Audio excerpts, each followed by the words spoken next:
تەوەرێکی تری بەرنمەکە گفتوگوی لەبارەوە دەکەین ئەویژەوەیە دۆخی ناوەندەکانی خوێندنی کوردی لە قەزای خورمات و ئێستا لە دۆخێکی باشدانیە ساڵانێکی زۆرە کاری دروستکردنی بینای قوتابخانەکان بۆ خوێندنی کوردی و هەروەها نۆژەنکردنەوەی ئەو قوتابخانانە ڕاوەستاوە و کاری تێدا ناکرێ بۆیە وای کردووە کە ئەمە ڕێژێکی زۆر خوێندکار لە ناو ئەو قوتابخانانیان لە ناو خوێندگانانە کۆ دەبێتەوە و پێداویستەکانیان تا ڕادەیەک بۆ دابین نەکراوە با بزانین ئەم بابەتە بۆچی بە ئێستا گەیشتووە و چی کراوە بۆی کە ئەم دۆخە تێپەڕێنێ لە نێو ناوەندەکانی خوێندن لە قەزای خورمات و بۆ مەبەستال ڕاستەوخۆ بەڕێز ئەحمەد ڕەمەزان سەرپەرشتیار لە خوێندنی کوردی لە قەزای خورمات و لەگەڵماندایە کاک ئەحمەدەم کاتت باش ئەم دۆخی ئێستا لە ناوەندەکانی خوێندنا هەیە بۆچی بە ئێستا گەیشت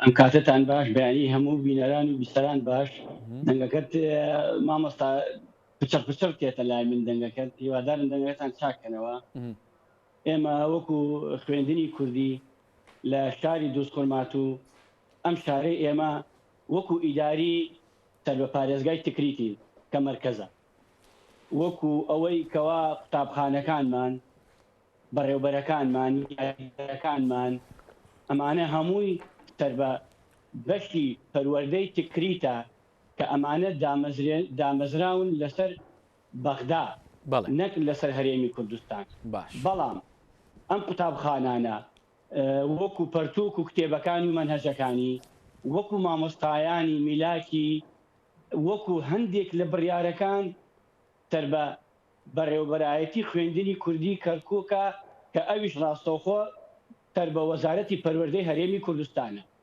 واتە ئەم قوتابخانانەی شاری دووزە تێهەڵکێشە لە ئیدارەدانیا لەسەر لە بینی پارێزگای تکریت و بەشی خوێندنی کوردی کەرکووک کە سەر بە هەرێمی کوردستانە باش ئێمە لە دۆستخورمات و نزیکەی 21 قوتابخانەی سەرەتاییمان هەیە تێ باخچەی ساوایانمان هەیە 11 ناوەندی و ئامادەییمان هەیە بریتیە لە نزیکەی 2600 قوتابی سەرەتایی و نزیکەی 400 قوتابی 400 مناڵی باخچەی ساوایان بۆ عەدەدەیشە لە ناوەندی و متەوەسطەکاندا و نزیکەی 560 مامۆستا و میلاکمانیش هەیە لەوێ باشە گرنگترینە و گرفتانە چیە کە ئێوە هەتانە لە ناوەندەکانی خوێندنە یعنی چی بۆتە بربەست لە ناوەندەکانی خوێندن لە خوێندنی کوردیا لە قەزای خورمات و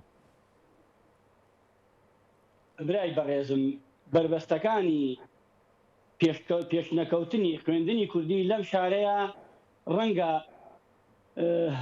مەجموعەیەشت بگرێتەوە ئەویش یەکێ لەوانە کاتی خۆی لە 2014 کە ئەم خوێندنە دامەزراوکرایەوە دوای پرۆسەی ئازادی بێبەرنامەیی دامەزرێنەری ئەم پرۆسەیە وە گۆڕینی قۆناغی خوێندنی سەرەتایی لە پۆلی سێەمی سەرەتاییەوە لە عەرەبیەوە بۆ کوردی بەبێ مامۆستای و سەرپەرشتیار و بەشتێکی کوردی سەر بە هەرێمی پسپۆر کاتی خۆی ئەم شتانە دامەرزا ئەویش یعنی گلەی لەسەرەوە ناترێت کە دڵسۆزانە کاریان کرد دوای پرۆسەی ئازادی عێراق ئەو کات بەڵێ دوای ئەو ساما مەساگیان ناجێگیری باری ئەمنی و ئاڵۆزی و ناو شەڕی تائیفی و مەذهەبی لە هەندێک گەڕێکی شاری خورمات و ئەمانە مێژوو هێواش هێواش ئەمڕانەیە بۆمان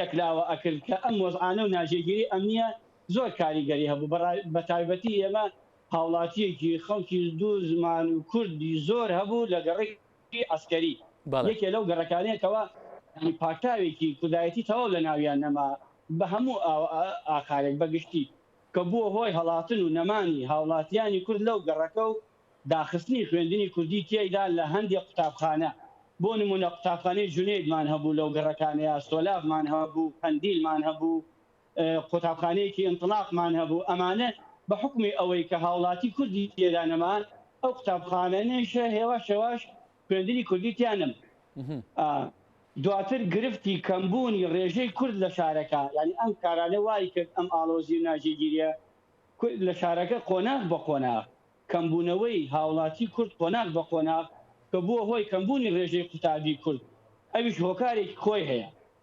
هۆکارەکانی چییە؟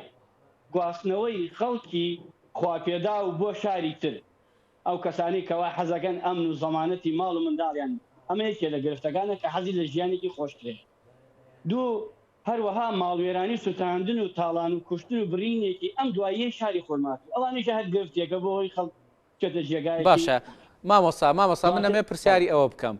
ئێستا خوێندکارێک کە ئەچێتە ناو ناوەندەکانی خوێندنەوە لە قەزای خورماتوو یعنی خوێندنی کوردیەوە چی گرفتێک هەیە بۆ ئەو؟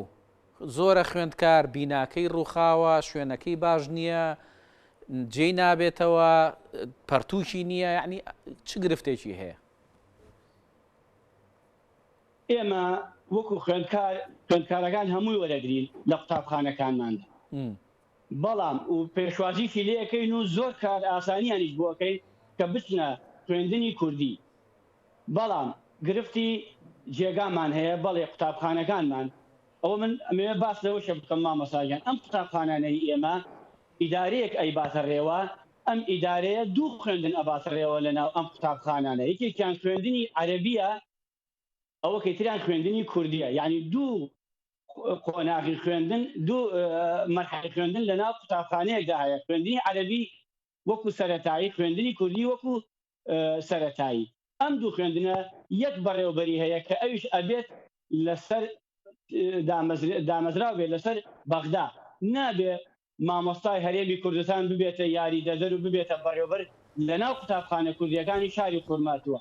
تانسۆرێکی زۆر لەسەرمانە، ئەوە یەکێ لە گرفتەکانە. دوو مامۆستاگیان ئەم قوتابخانەیە کە بەم زەخامەتیە قوتابی وەربگرێت ئەبێت پۆلی زیاتر هەبێت، ئەبێت یعنی هەموو ئامادەکاریی بۆ بکرێت.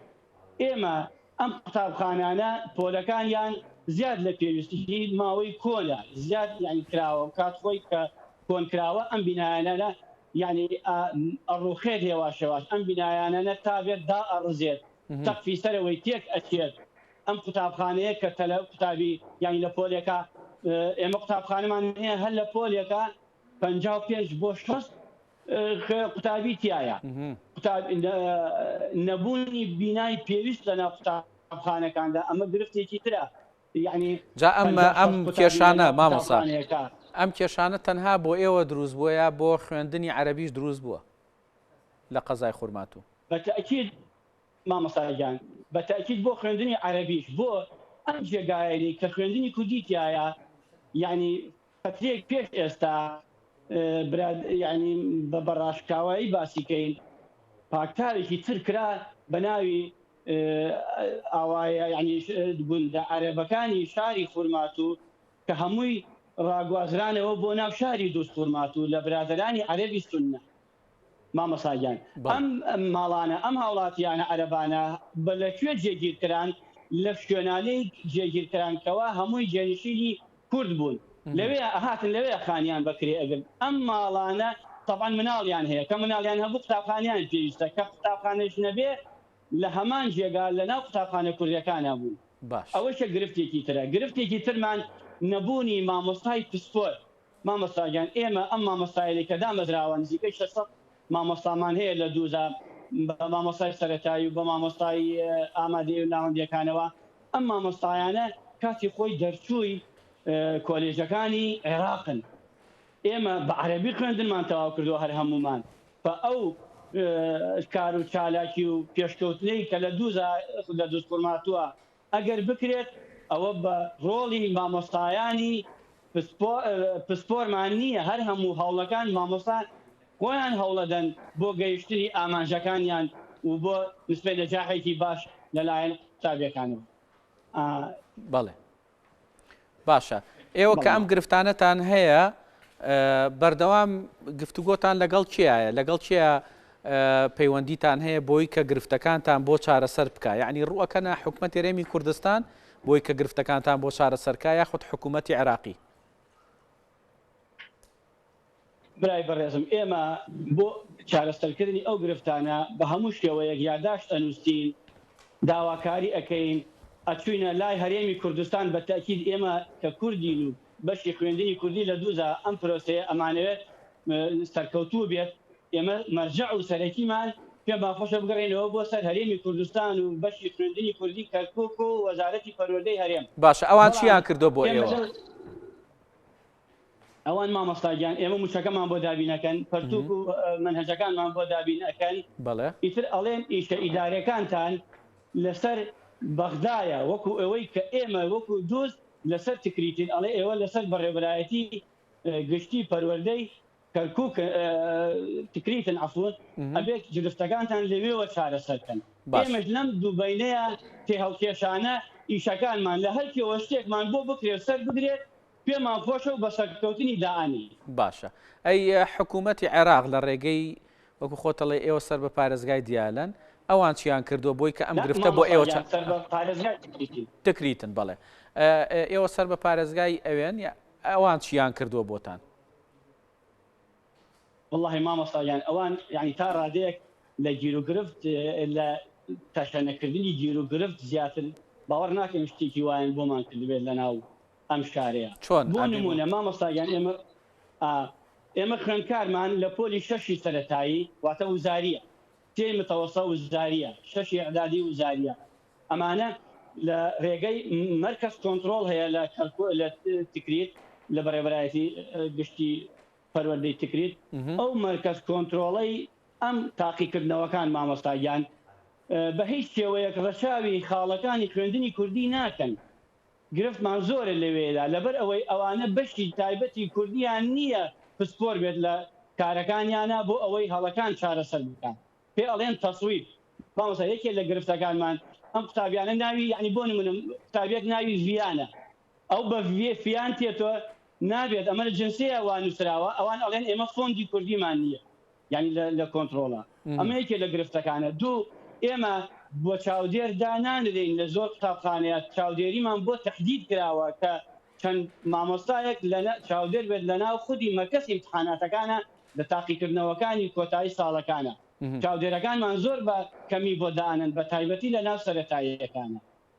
ئێمە مامۆستاگیان چەند خوێندنگایەکمان هەیە لە بە نیوەچڵی هێشتا نەتەواو نەبووە لە گەڕەکە کوردیەکانە مامۆستاگیان ئەمانە ئاوری لێ نادەنەوە بایەخی پێ نادەن هەمووی مقاولێ گردوویەتی لەسەر نیوە و ئەڵێ ئێستا پارەم بۆ سەرف ناکات تکریت ئەو ئیتر کەسێکی تر ناتوانێت ئەم خوێندنگایە ببوژێنێتەوە نۆژەنی بکاتەوە بیگرێت بە نیوەچڵی جێماوە. قوتابخانە هەیە شەش پۆلیتیا کراوە لەسەر نیوە گیان هێشتووە. ئێمە داوا ئەەکەین ئەڵێن مامۆستا ئەم لە تکری داوا ئەەکەین لە هەرێمی کوردستان داوا ئەەکەین ئەم قوتابخانانەی کەوا لە ناو ژەرگەی خوێندنی کوردیایە بۆمانی تەواو بکەن بۆ ئەوەی زەخمێکی لەسەر خوێندنی کوردی نەمێنێت لەوراکە بیکەن ئەم قوتابخانانەیە. بەڵام مامۆستاگیان بە هیچ شێوەیەک ئەوڕمان لێ نادرێتەوە ئێمەش هەر لە داواکارەکانمان بەردەوامی بەهەردوو دەستی خۆش بێ. زۆر سپاس بۆ بەڕێز ئەحمەد ڕەمەزان سەرپەرشتیار لە خوێندنی کوردی لە قەزای خورماتوو کە ڕاستەوخۆ لێەوە لەگەڵمانە بوو. سپاس بۆی کە وەڵامی پرسیارەکانت داینەوە.